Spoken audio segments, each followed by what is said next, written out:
大家拢知影讲，这卤肉饭是咱台湾真有名的点心，也毋过呢，民间团体煞指出讲，这猪仔伫拍卖市场是受尽拖磨，而且伫运输的过程当中，嘛有真侪问题，甚至佫产生食安的疑虑。民间团体是去到农业部来抗议，呼吁应该来废除这款暂定的活体拍卖制度，来推动肉品交易的现代化。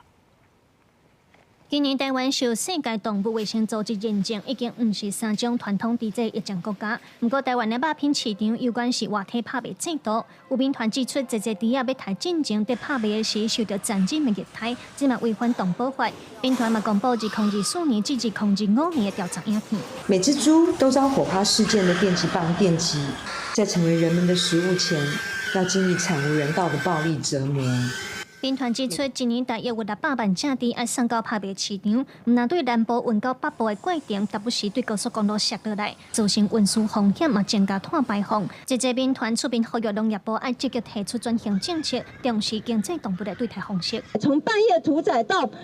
凌晨送到肉摊，卖到中午12点，这件事情可以不用有冰柜哦。我们是这样子在卖肉的，其实我们让整个台湾人民冒着一个很严重的食品安全的风险。根据联合国资料，全球有8到10% 的碳排，如果连这样一个落后、残酷又高碳的制度都不敢淘汰，那我们要怎么样说服人民要相信这个永续政策可以实现呢？ 民团呼吁农业部赶紧对着国际现代化多体评级的交易制度下步，互猪仔通对猪条就近送到附近的屠宰场，避免长途运输，安尼嘛通减少碳排放，也会使降低食安一个防疫的风险。民团嘛甲定情书交予农业部。这个我们大家的陈情我们都有听到了，我们会带回去处理，然后审慎来研议，我们会妥善给个回应。 针对民团提出的意见甲呼吁，农业部并无加做说明，敢若表示会早登去部会内底研究。另外，民团嘛呼吁民众加入联署，共同支持废除活体拍卖制度，推动肉品交易的现代化。记者卢尚珠、郑春友台北报道。